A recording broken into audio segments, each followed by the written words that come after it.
the emphasis on responsiveness and immediacy is becoming more and more an issue. And actually, I always call it the fourth leg of the stool, which used to be price, quality, delivery. It's now responsiveness. Yeah. There's no question that suppliers out there that can respond are going to see great market share progress, because that's really the single biggest challenge with, our suppliers having challenges finding people, our suppliers having challenges getting product from Asia. Yeah. Our suppliers just challenged. I could go on with a list of 12 reasons why they're struggling, but the suppliers that have figured out how to overcome are seeing massive growth right now. The first goal for modern marketers in today's manufacturing environment is to make sure the products stay top of mind. If you're looking for marketing industry knowledge, you're in the right place. This podcast will help you overcome your marketing and sales challenges. I'm Sannah Vinding, and in this podcast, we'll take a deep dive and explore how to succeed in the electronics manufacturing industry. Welcome to Mind Innovation special edition about modern marketing for manufacturing companies and manufacturing reps. We'll be talking to industry leaders about how they're meeting the needs of their B2B customers in the electronics manufacturing industry. I'm your host, Sannah Vinding, and today I have Cameron English with me. He's the President CEO at English Technical Sales. He's specialized in mechanical electronic technology. He's managing and operating a highly skilled sales team. He's also an active member of the Electronics Representative Association, the ERA, where he's part of the executive committee as a senior VP of industry. Welcome, Cameron. I'm so happy to have you on today. Thank you. I'm thrilled to be here. Yeah. So let's learn a little bit about you, right? So the listener can know, who you are. So can you tell a little bit more about yourself? All right. Well, I'm a career rep. I was raised in this business, second generation. My father started the company in 1970, and I joined in 86, which I know it's hard to believe I'm that old, but in 1986. I've been doing this for a while. My father retired, and I took over the company in 1995. And we've formed a company that we call Power Interconnect and Signal Integrity Specialists. So that's how we define ourselves. Yeah. If you broke it down, you'd look at us as a mixed technology, semiconductor and passive electromechanical broadline rep. So we typically run about 12 lines, and we are what I like to describe as a regional representative. Our elevated partnerships are typically with companies that will contract with us in both Southern California and what I call the Southwest, which is Arizona, New Mexico, and Clark County, Nevada. So that's a little bit about our company. Yep. We're about 10, 11 people, and we're sort of seeing a very COVID recent transition of how we're deploying resources, which I think will be kind of fun to talk about today. Yeah. Awesome. So what, manufacturing reps, what does it take to be a great one? Well, one of the things we learned in COVID is the strong reps had one overriding characteristic that really carried them through the challenges of COVID. And as you know, it was a very bizarre experience for all of us, because we went from being very social in person to very social virtual. And one of the reoccurring themes that came out from all of the water cooler seminars, from all of the virtual Zoom meetings, was that it all came down to one thing, and that was, how connected were you, or are you, or could you be? So if you didn't have connections before COVID, it was almost impossible to develop them after COVID. So you brought with you that one intellectual property, or what I call the personal power base, which is your existing connections with your customers. Staying connected with your suppliers became an ongoing challenge, and is still a challenge, but reps that were really dedicated to their personal power base, that included our suppliers and included how we connected with them, which at times was challenging, Yeah. So what's, right now, right? You see a lot in the news, right? Companies saying, hey, you have to be back in the office, or there's hybrid, or, you can be totally remote. There's all kind of different flavors right now. And of course, I know with your sales team, they're used to be on the road. But how does it look right now when they need to go and meet, the engineers? Do they need to drive now longer, to go and saying, okay, they can meet them close to their home, right? Take them out for lunch there. Or how do they stay connected?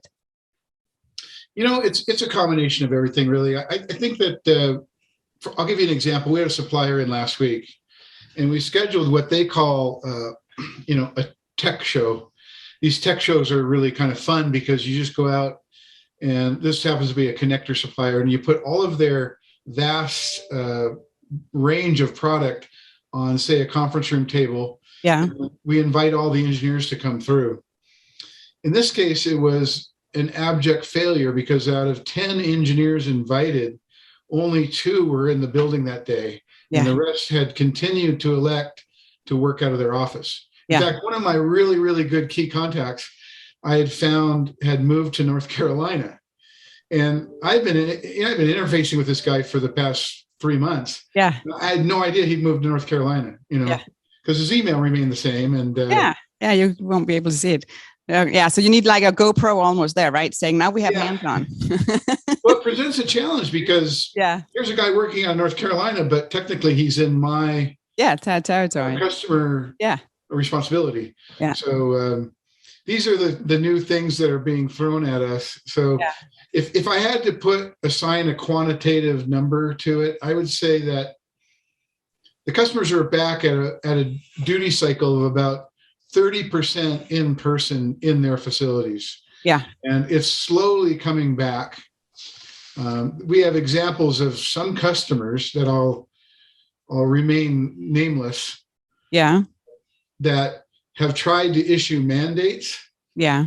Where we want you back in the facility, period.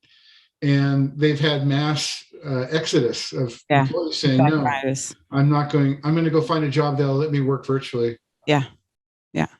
Or hybrid, right? If that is an option.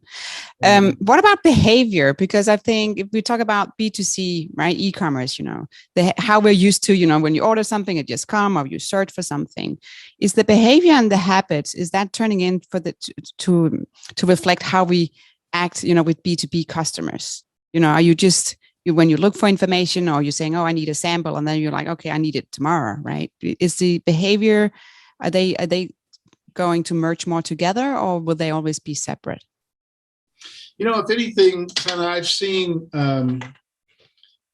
it never ceases to amaze me that the emphasis on responsiveness and immediacy is becoming more and more an issue. And actually, I always call it the fourth leg of the stool, which used to be price, quality, delivery. It's now responsiveness.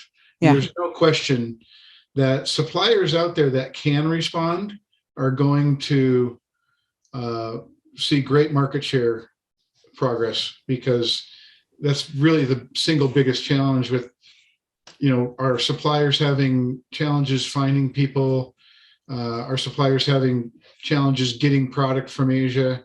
Yeah. Our suppliers just challenged. I could go on with a list of 12 reasons why they're struggling, but the suppliers that have figured out how to overcome are seeing massive growth right now. Yeah. Absolutely astonishing growth. Despite that, there's like longer lead times, right? On a lot of components and products. Lead times, and even just responsiveness. Yeah. The simple overriding strategy, if you want to succeed, just respond. Yeah. No. Yeah. It sounds easy, right? But apparently it's not as easy. Yeah. What about the different generations, right? The young engineering that's coming in now to the workspace. Have you seen any, specific habits, or how do you communicate to them? How do they find you guys? Has anything changed, because you've been in this industry for many years?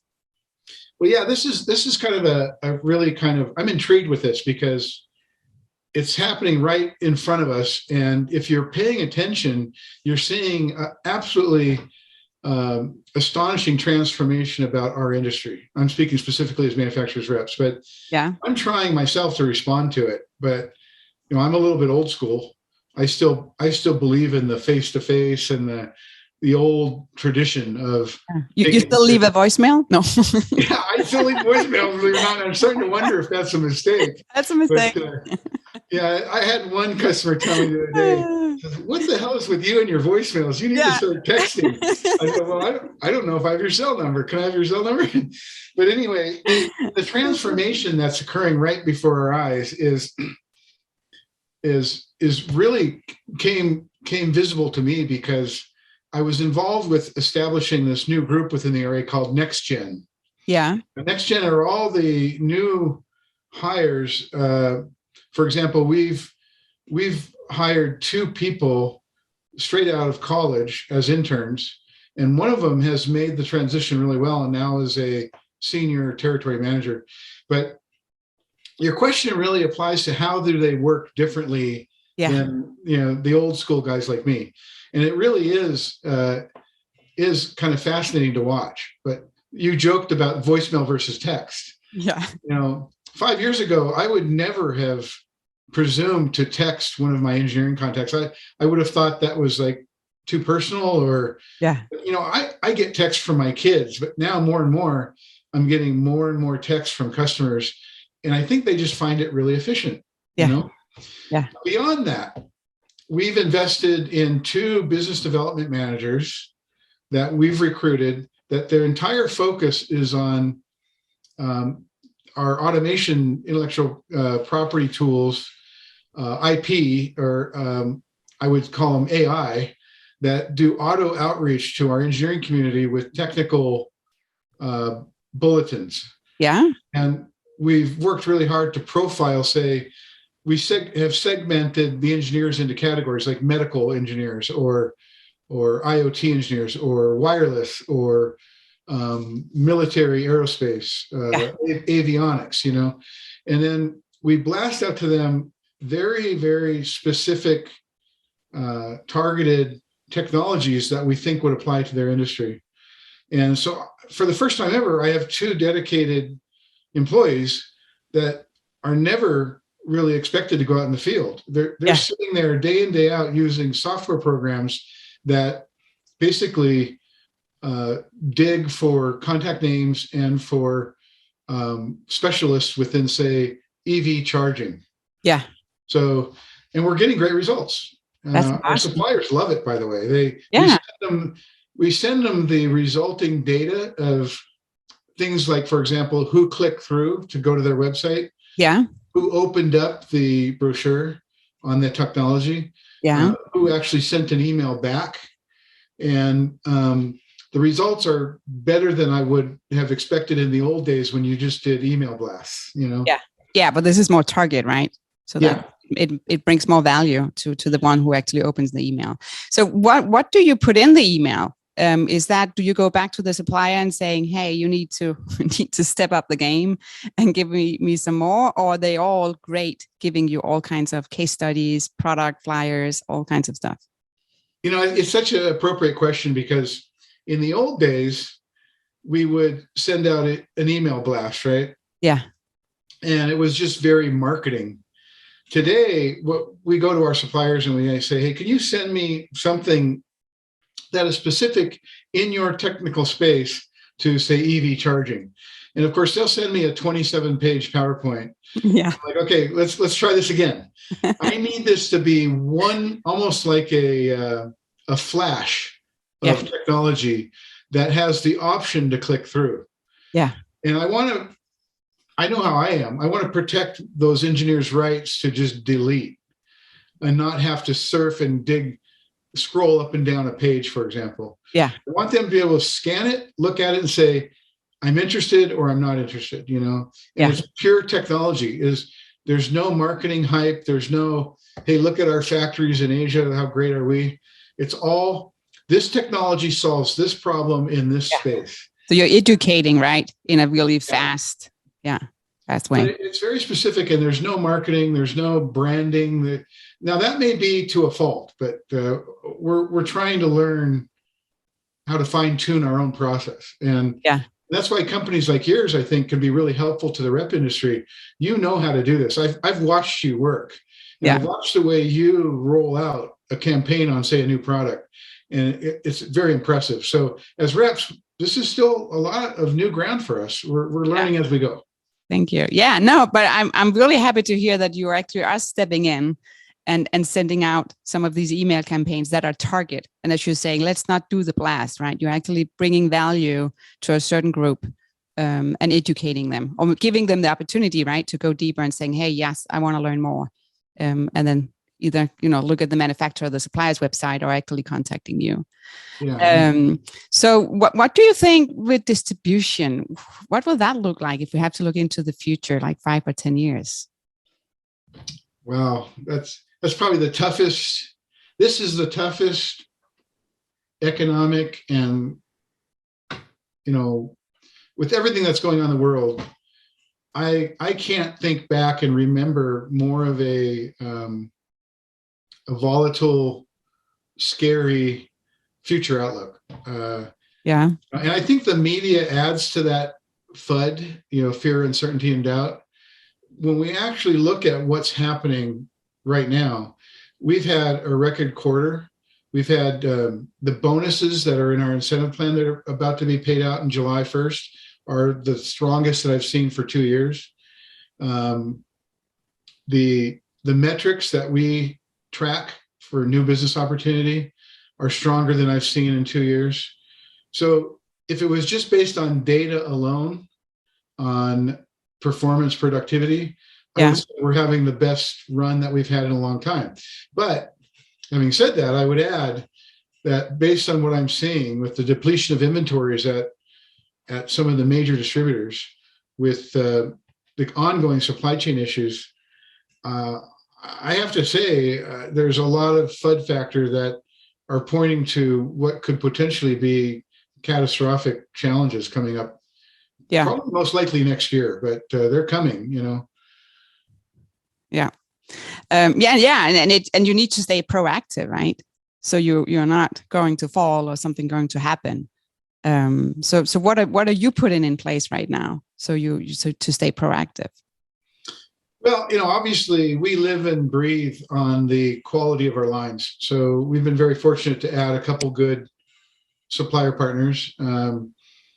We're investing in this business development because let's say the next round of COVID locks everybody back down. Yeah. I want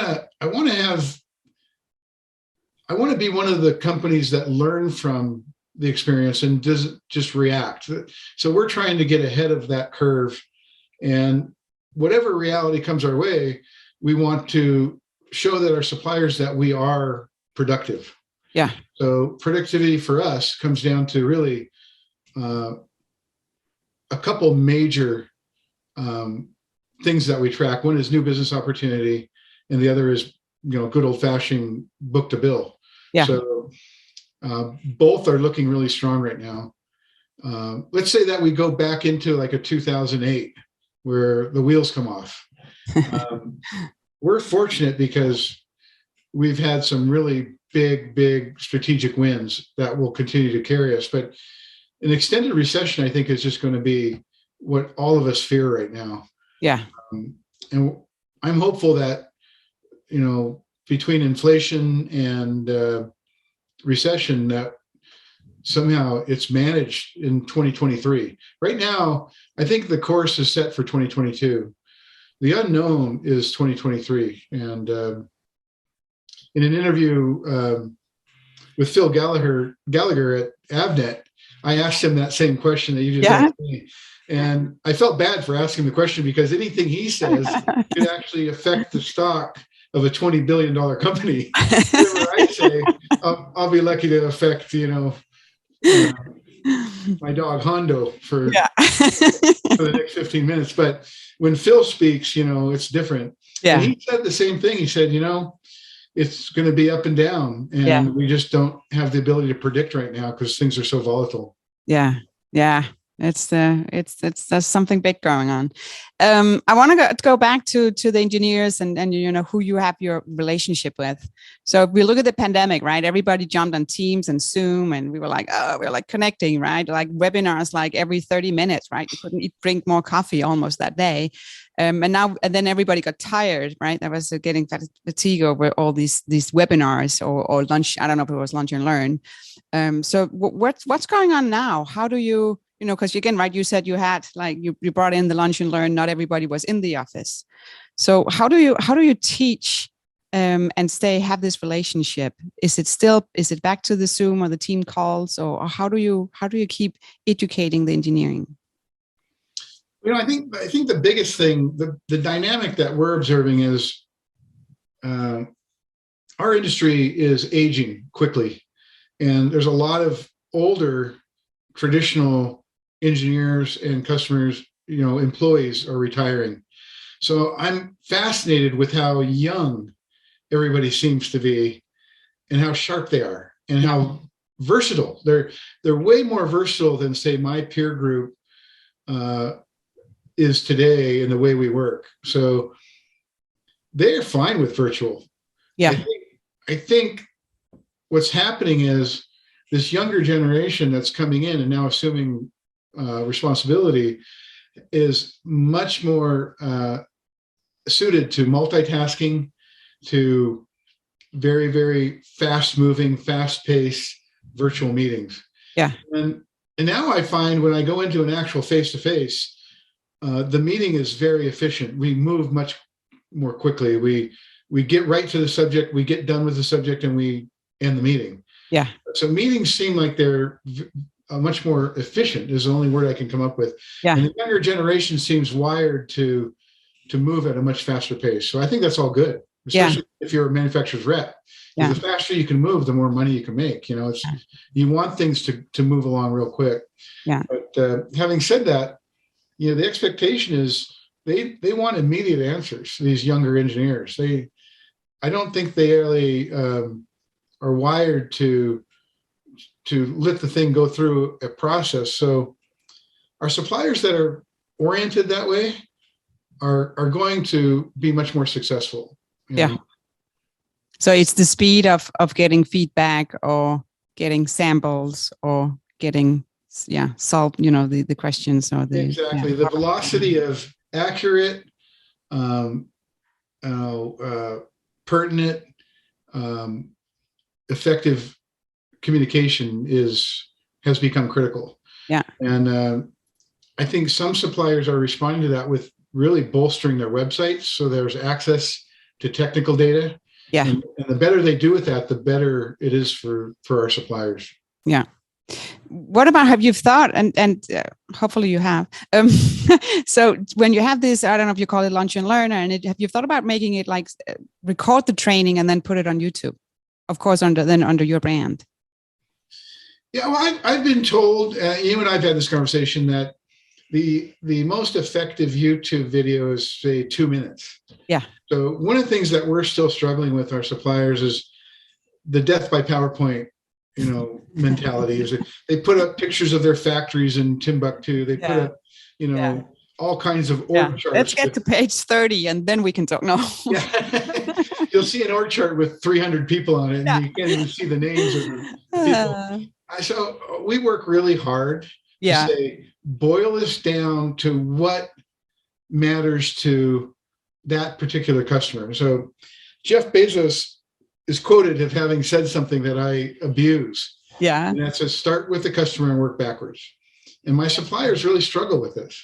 Yeah. They're all about what they think they need to produce to show relevancy and legitimacy, but none of it matters if it doesn't matter to the customer. Now, when I say customer, I mean our distribution partners. Yeah. I mean the engineers that we're talking to. I mean the supply chain people that we're talking to. So, for example, we took a 37-page PowerPoint and we boiled it down to 6 slides, but it was incredibly painful to convince the supplier to do that. Yeah. But those 6 slides had everything that distribution branch wanted, the technology and how it applied. That's all it had. Yeah. So that's my struggle with my suppliers, is re-educating them. Yeah. To go get into what actually matters, right? And to the value. Start with the customer and work backwards. They really struggle with that. Yeah. I think that part of their job is they have to show all this content. Otherwise, they're not doing their job. Yeah. But, I've read somewhere that only 10% of the content makes it through the gauntlet to your customers during a presentation. So why not just focus on that 10%? Just eliminate the 90 that's not going to be remembered, Yeah. Yeah. No. And I think it's the same if you go to a website. Nobody reads anymore, right? You scan and then you stop if there's anything that catch your eye to say, oh, I want to learn more here, right? And then you will actually read what's going on. And I think it's the same if you sit there and there's 40 pages in a presentation, you're like, oh, right, let's get to it. And also with being online, the whole history of the company, right? Your customer, you can give them and saying, hey, go here, right? Read about us, right? See the factory tour as well. And that will give a lot of these pages. So you don't have to start from scratch and saying, we were born back in the days. And this is what we did. And this is how we pivot. And now 30 years later. Yeah.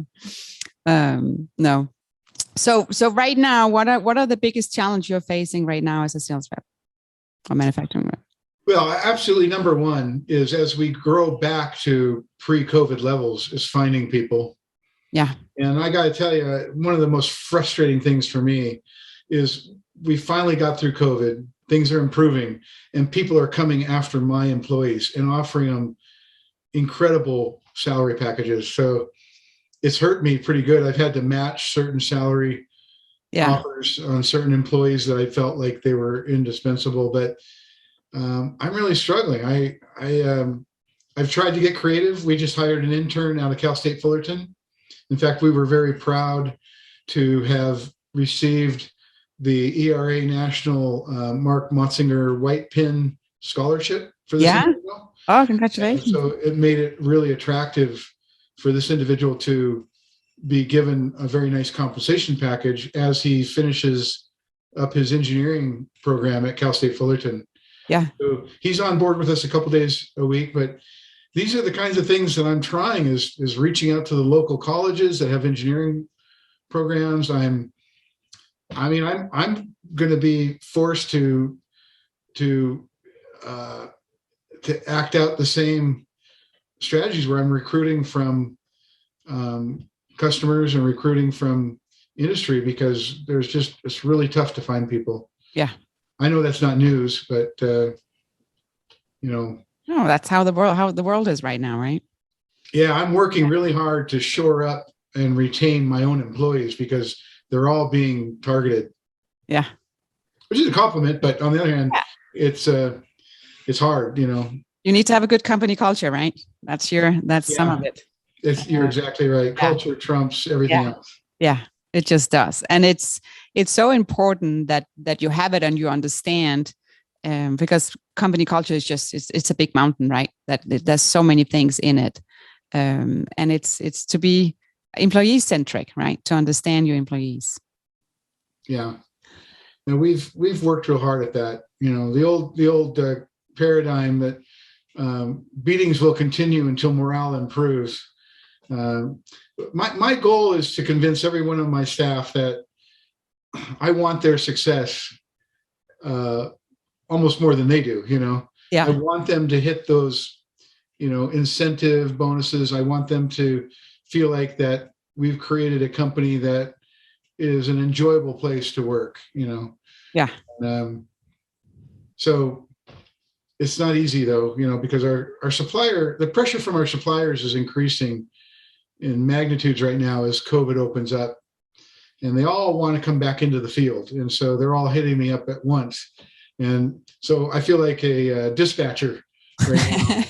Okay, we can't take you the week of June 19th, but the next week we can take you, so it's almost like a juggling act right now for us as reps.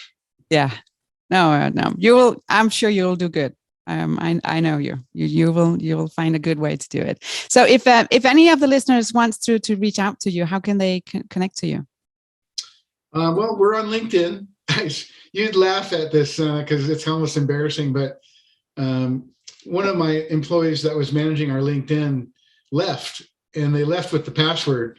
No. And so you wouldn't believe what I went through with LinkedIn to get them to give me my own password. Yeah. But finally, one of my new business development guys is a software, is really strong. So he figured out how to get us back up and running on LinkedIn. But you can reach me through LinkedIn. You can reach me through our website, www.englishsales.com.